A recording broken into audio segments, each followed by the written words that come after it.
Hi everyone, this is Brian from Soulful Fitness Roller Skate Training, and welcome to another episode of Up Close and Functional. This one's going to be a short topic about the knees, as a result of growing concerns I'm having due to a lot of folks getting in touch with me expressing complaints about knee issues.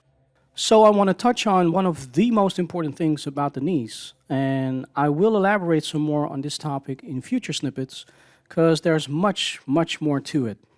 But for now, let's dig in and zoom in on a little part which I hopefully will alleviate some painful issues immediately or will keep a lot of folks from developing issues in the long run.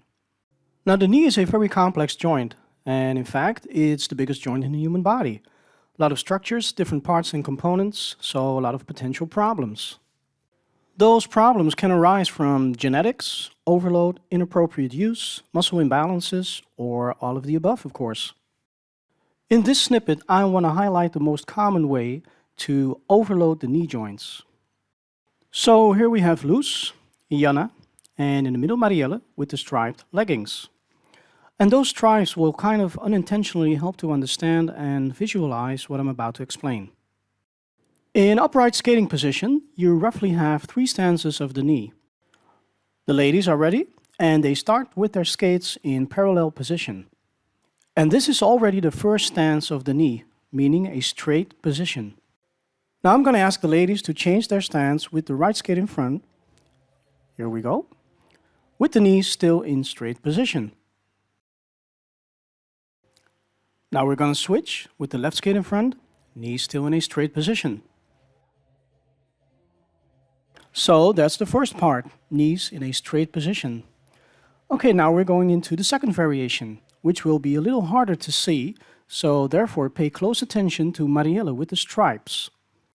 From a straight knee stance, I'm going to ask the ladies to relax the knees.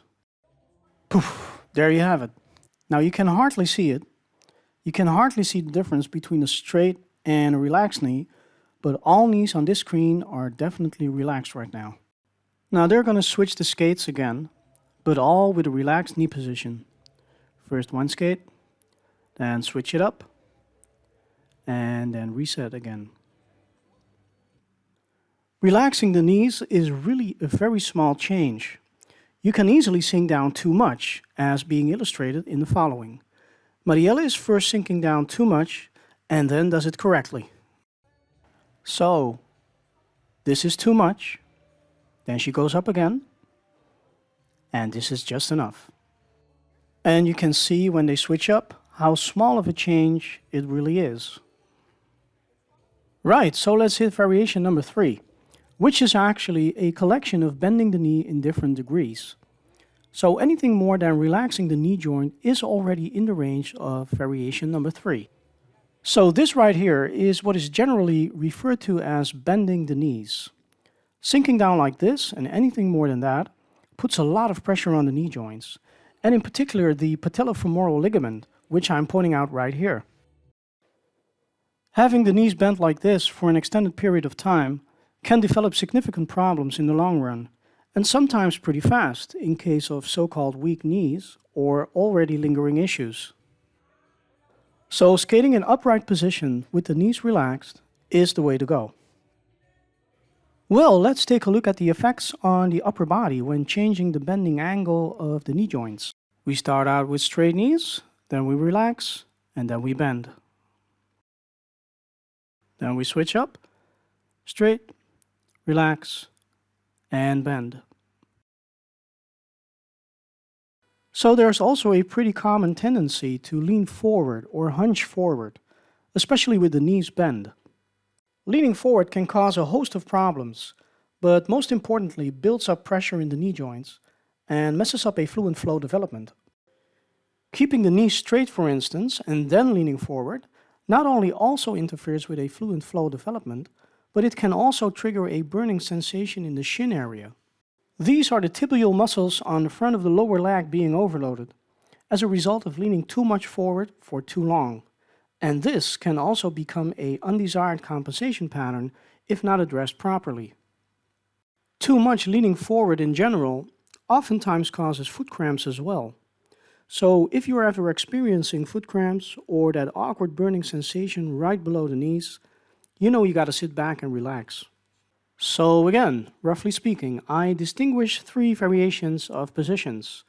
The first one being the most important, and that's your neutral stance. The knees are relaxed, and from here you can go and do whatever you want. The hips are pushed forward, or close to being locked in, and body weight ratio is usually around 50-50. That means your legs are carrying equal load. The second position in upright skating mode is the control mode, or the back seat. The upper body is straight up, there is a pelvic tilt, meaning the hips are in a locked position, and the body weight ratio of the front and rear leg is anywhere between 30-70 or 0 and 100%, depending on what you're doing or about to do. And the third position is the speed mode.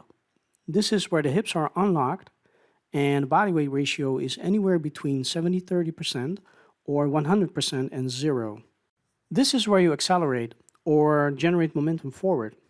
And this is a position where you dive into from a neutral stance and should not be assumed for an extended period of time, as it takes quite a toll on the joints and is also a very vulnerable posture.